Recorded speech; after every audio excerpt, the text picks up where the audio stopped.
శుక్లాంబరధరం విష్ణుం శశివర్ణం చతుర్భుజం ప్రసన్నవదనం ధ్యాయేత్ సర్వవిఘ్నోపశాంతయే అగజానన పద్మార్కం గజానన మహార్నిశం అనేకదంతం భక్తానాం ఏకదంతోపాస్మే. ఓం గం గణపతయే నమః. ఓం శ్రీమాత్రే నమః. ఓం శ్రీ గురుభ్యో నమః. నేను మీ వాడరే ఆదినారాయణరావు శర్మ. ఇప్పుడు మనం రాహువు కేతువుల గురించి మాట్లాడుకుందామండి. ఇప్పుడు చెప్పబోతున్న టాపిక్ అదే. అంటే 1.5 year 18 నెలలకు ఒకసారి మారేటువంటి రాహువు గురించి కేతువు గురించి ఇప్పుడు నేను చెప్పబోతున్నాం. 18th నుంచి కూడా రాహువు కుంభరాశిలోకి అలాగే కేతువు సింహరాశిలోకి మారడం వలన రాహు కేతులు 12 రాశుల వారికి ఇచ్చే శుభ అశుభ ఫలితాలు ఎలా ఉండబోతున్నాయో ఇప్పుడు మనం తెలుసుకోబోతున్నాం. అసలు ముందుగా కారకత్వాలు అని చెప్పి అంటాం. అసలు రాహు కేతువుల కారకత్వాలు అంటే ఏంటి? వాళ్ళు ఏం చేస్తారు? రాహు ఏమి ఇస్తాడు, కేతు ఏమి ఇస్తాడు? కారకత్వాలు అంటే అవే అండి. సో ముఖ్యంగా ముందు తెలుసుకోవాల్సిందంటే కారకత్వాల గురించి తెలుసుకోవాలి. ఈ రాహు ఏంటంటే జనరల్గా దూర ప్రాంత ప్రయాణాలు చేయడము, అరణ్య ప్రాంతాల్లో నివసించేటు చేయడము, భార్యాపుత్రుల వల్ల పీడ, నీచ వృత్తితో జీవించడం, సౌఖ్యం లేని భోజనము, ఉద్యోగ భంగము, శరీరంలో పీడ, దొంగల వలన, నిప్పు వలన, అధికారుల వలన బాధలు, ఇవన్నీ కూడా రాహు దశలో జరుగుతూ ఉంటాయి. రాహు దశలోనూ రాహు వచ్చినప్పుడు ఆయన ఇచ్చే కారకత్వాలు ఇలా ఉంటాయండి. అలా కేతువు ఏమి ఇస్తాడు? కేతువు ఇచ్చేటువంటి ఫలితాలు ఎలా ఉంటాయి? అనేక కారకత్వాలు ఎలా ఉంటాయంటే, కేతువు ఒకవేళ శుభుడు అయితే సోదరుల సౌఖ్యాన్ని బాగా ఇస్తాడు.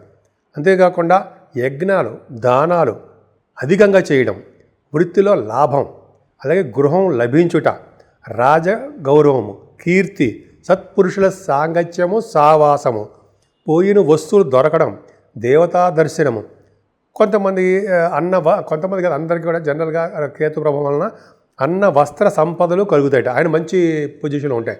అలాగే ఆయన అశుభత్వం పొందేయడం విషప్రయోగం, ధనవ్యయం, దౌర్జన్యం, నీచ వ్యాపారాల వల్ల జీవించడం, విదేశాల్లో నివసించడం, విదేశీ నివాసం, త్రిప్పడం, సన్యాసత్వం, వైరాగ్యం, అలాగే మతిస్థిమితం లేకుండా తిప్పడం జనాల్ని, అలాగే హీనులతో కలహం, అలాగే హృదయ సంబంధించిన వ్యాధులు రావడం, ఇలాగ కారకత్వాలు ఉంటాయండి. ఇది అందరికీ వర్తించవు. అంటే వాళ్ళు ఇచ్చే ఫలితాలు, వాళ్ళు ఏ రాశిలో ఉన్నారో ఆ రాశిలో ఇచ్చే ఫలితాలు, శుభులు కలిస్తే శుభ ఫలితాలు కూడా ఇవ్వడానికి అవకాశం ఉంటుంది. రాహు కూడా శని యొక్క రాశిలో కుంభరాశిలో ఉండడం వల్ల శని యొక్క ప్రభావం, ఆయన యొక్క పర్యవేక్షణలోనే రాహు ఫలితాలు ఇవ్వాలి. అంతేకాకుండా ఒక శుభగ్రహం కూడా చూస్తే శుభగ్రహం వల్ల కూడా రాహు ఇచ్చే దోషాలు కూడా పరిహారం అవుతాయి. సింహరాశి వారికి రాహు కేతువులు ఇచ్చే ఫలితాలు సంవత్సరన్నర పాటు ఎలా ఉంటబోతున్నాయో తెలుసుకుందాం. ముందుగా నేను చెప్పే సూచన ఏంటంటే ఈ రాహు కేతులు ఇచ్చే ఫలితాలు ఏ ఒక్కరికి ఉద్దేశించి నేను చెప్తుంది కాదు. అంతేకాకుండా చాలా కోట్ల మంది జనాలు ఉంటారు కాబట్టి వాళ్ళ మీద రిఫ్లెక్షన్ ఉంటుంది. అంతే తప్ప ప్రతి వాళ్ళకి బాధ పెట్టేసి మళ్ళీ ఇబ్బంది పెట్టేసే తత్వం రాహు కేతులకు ఉండదండి. ఇదేం కాదు. మనకి మంచి దశలు జరుగుతున్నప్పుడు కూడా ఈ రాహు వల్ల వచ్చే దోషాలు, కేతు వల్ల వచ్చే దోషాలు తగ్గుముఖం పడ్డము, లేదా శుభగ్రహాల దృష్టి ఉన్నా, శుభగ్రహాలు చూసినా మంచి జరగడము, శనీశ్వరుడి యొక్క ప్రభావం మీద ఉంటుంది కాబట్టి శని చెప్పినట్టుగానే రాహు ఫలితాలు ఇవ్వాలి కాబట్టి, కుంభరాశిలో ఉన్నాడు కాబట్టి శనీశ్వరుడు చెప్పినట్టుగానే వింటాడు. సో కాబట్టి మీరేమీ కూడా భయపడాల్సిన అవసరం లేదు. ఎందుకంటే సప్తమ స్థానంలో రాహు ఉన్నాడు, అష్టమ స్థానంలో శని ఉన్నాడు అని భయపడి కృంగిపోవాల్సిన అవసరం లేదు.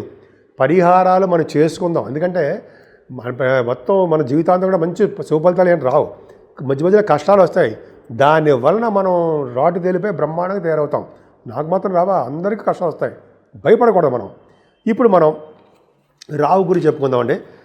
రాహు సప్తమ స్థానంలో ఉండడం వల్ల వివాహాది శుభకార్యాలు చెడగొడతాడు, ఆలస్యం చేస్తాడు. అంటే వివాహ శుభ కార్యక్రమాలు, వివాహాది వేడుకలు కూడా జరగకుండా చేస్తూ ఉంటాడు. అలాగే రోగ బాధలు పెంచుతాడు, కష్ట పరంపరలు ఒకదాని తర్వాత ఒకటి వచ్చేటి చేస్తూ ఉంటాడు, నిత్యము విచారంగా ఉండేటి చేస్తుంటాడు. సప్తమ రాహు మూత్ర సంబంధమైన వ్యాధులు కలిగేటి చేస్తుంటాడు. కణత్రానికి అనారోగ్యం, కణత్రం అంటే భార్య కానీ భర్త కానీ అనారోగ్యం, అలాగే దేశాటనము, అంటే ఉన్న ఊరు నుంచి విదేశాలు వెళ్ళిపోతుంటారు, అంటే ఉన్న చోట ఉండరు, సప్తమ స్థానం రాహు అంతే. అలాగే వ్యవసాయం ఇష్టపడతారు. అలాగే వృత్తి వ్యాపారాల్లో కష్టాలు నష్టాలు రావడము, ధనము కూడా నష్టం ఉండడము, భాగ్యము తగ్గడము, సర్పభయం, అంటే జనరల్గా సప్తమ స్థానంలో ఉంటే సర్పభయం, అంటే రావుకేతువులు కుజుడు అనే సర్పాలే సంబంధించింది కదండి, అందుకనే సర్పభయము, సేవకా నష్టము, ధన పుత్ర వాహన నష్టము కలుగజేయడము, ఆత్మీయులకు దూరం అయిపోతూ ఉండడము, సంఘంలో గౌరవ ప్రతిష్టలు తగ్గిపోతూ ఉండడము, జాయింట్ వ్యాపారాలందు నష్టము, జీవిత భాగస్వామికి అనారోగ్యము. అంత మీరు నిన్న చెప్పినట్టుగా ఇవన్నీ ఉన్నాయండి. రాహు వల్ల వచ్చే దోషాలు ఉంటాయి. ఆయన సంవత్సరాల పాటు ఉంటాడు, ఉండేవండి 2026 వరకు ఉంటాడు.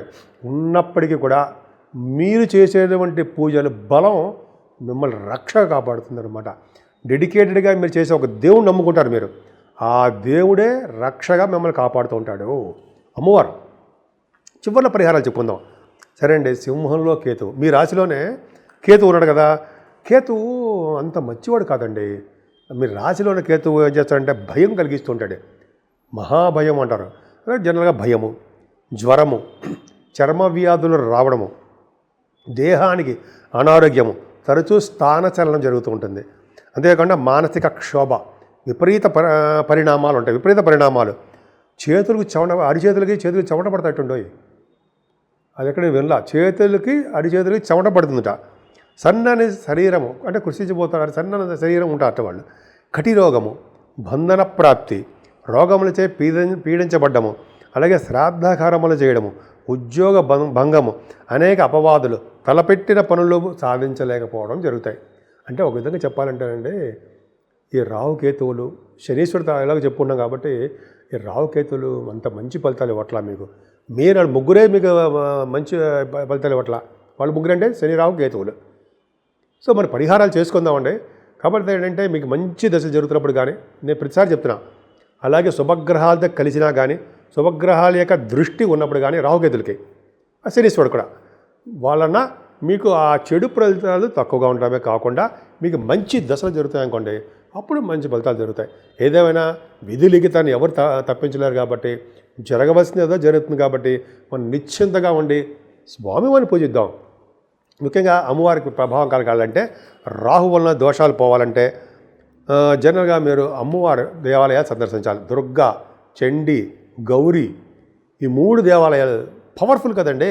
చండికాదేవి, నవచండీలు అంటాం కదా మనం, అమ్మవారు చండీ అమ్మవారిని, అలాగే గౌరీ పవర్ అమ్మవారు. ఇక్కడ గ్రహాలకి పవర్ ఆవిడే కదండి. దుర్గా అమ్మవారు, దుర్గా, నవచండి, అలాగే గౌరీ, ఈ 3 దేవాలయాలు సందర్శించిన వాళ్ళకి రాహు అష్టమస్థానం ఉన్నా, సప్తమస్థానం ఉన్నా, 1000 భావాలు ఉన్నా సరే దోషాలు తగ్గుముఖం పట్టి తీరుతాయి, తగ్గుముఖం పడతాయని అర్థం.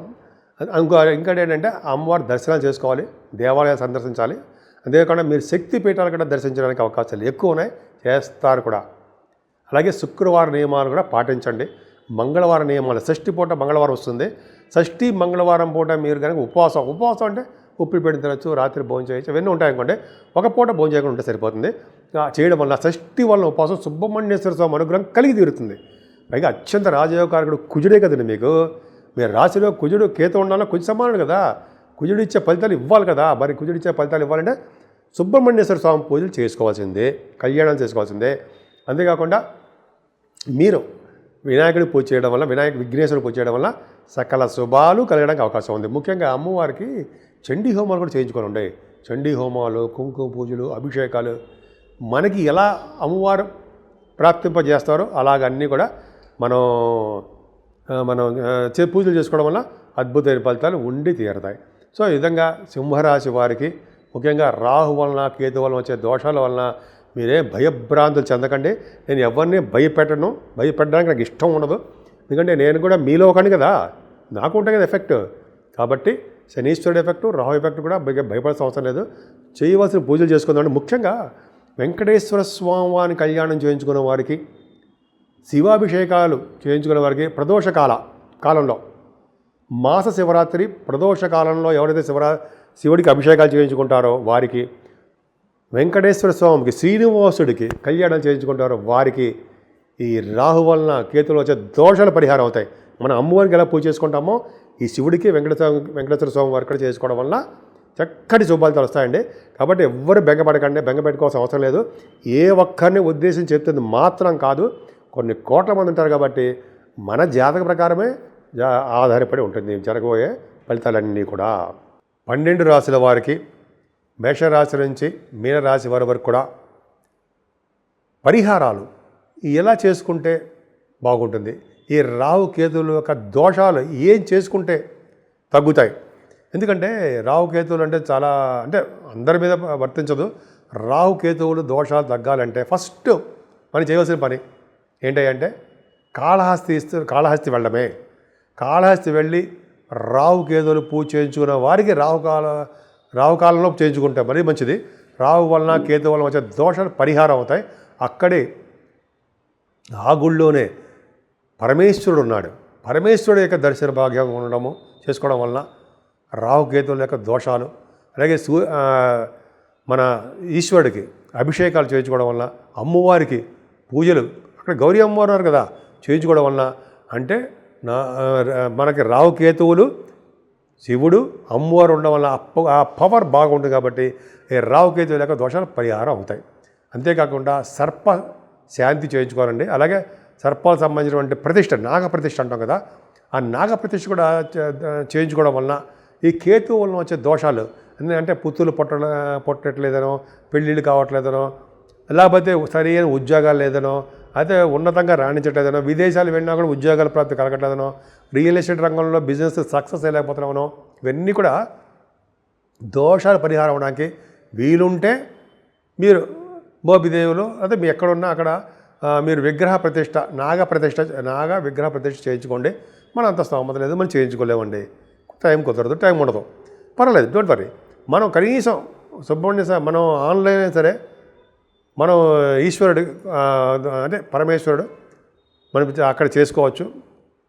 ఎక్కడ మీరు వీలుంటే అక్కడ ఆన్లైన్లో అమ్మవారికి ఉంటారు కదా కాళహస్తి కానీ, అలా మీకు ఎక్కడ వీలుంటే అక్కడ పూజలు చేయించుకోండి. అంతేకాకుండా సుబ్రహ్మణ్యేశ్వర దేవాలయాలు, పళని అటువంటి దేవాలయ సందర్శనలు మనం ముందాక చెప్పినట్టుగా చేయించుకోవడం వలన, అంటే సరస్వతి అమ్మవారి యొక్క దర్శన భాగ్యం చేసుకోవడం వల్ల, జ్ఞాన సరస్వతి అమ్మవారు ఉండడం వల్ల, ముఖంలో బ్రహ్మ యొక్క తేజస్సు, నాలుక మీద సరస్వతి నాట్యం కావాలని చెప్పి వాళ్ళు కోరుకుంటుంటాం కదండి. మనం దండం పెట్టుకోవాలి, అలాగే దండం పెట్టుకోవాలి కదా. సరస్వతిదేవి దండం పెట్టుకోవాలంటే అర్థం ఏంటంటే పెద్దలు మరి చెప్తుంటారు, బ్రహ్మ యొక్క వర్చస్సు మన ముఖంలో ఉండాలని, స్వామి అమ్మవారి యొక్క మాట మన నాలుక మీద నాట్యం చేయాలని, అప్పుడే మనం వెలుగులోకి చాలా ఫెమిలియర్ పర్సన్స్ అవుతామని చెప్పి ప్రతిరోజు అమ్మవారి సరస్వతి అమ్మవారిని దండం పెట్టుకుంటాం. అలాగా సరస్వతి అమ్మవారిని దర్శించుకున్నా, సరస్వతి అమ్మవారికి పూజలు చేయించుకున్నా, అలాగే కాళహస్తిలో ఇందాక చెప్పినట్టు కాళహస్తిలో దర్శనం చేసుకున్నా, ఇలాగా మనం భగవంతుని ఎంత దగ్గర అయితే అంత మంచి ఫలితాలు ఈ రాహుకేతువులను వచ్చే దోష పరిహారం అవుతాయి. ఏదేమైనా రాహుకేతువులు మనల్ని ప్రత్యేకించి మనల్ని ఏం చేయరండి, ఇబ్బంది ఏం పెట్టరు, మనకి మంచి మంచి దశలు జరుగుతున్నాయి కాబట్టి. కానీ మరింత శుభ ఫలితాలు మనకి దక్కాలంటే ఖచ్చితంగా మంచి ఫలితాలు, మంచి పూజలు చేసుకోవాలండి. ముఖ్యంగా అందరూ కూడా మేము చెప్పేది మెయిన్ ఇంపార్టెంట్ అంటే సుబ్రహ్మణ్యేశ్వర స్వామిని, ముఖ్యంగా ఆయన కంటే మెయిన్ ఇంపార్టెంట్ విష్ణువుని, శివుడిని ఆరాధించిన వాళ్ళకి, గౌరీదేవి పూజించిన చేసుకున్న వారికి కూడా రాహుకేతువుల వచ్చే దోషాలు చాలా మనకు పరిహారం అయి తీరుతాయి.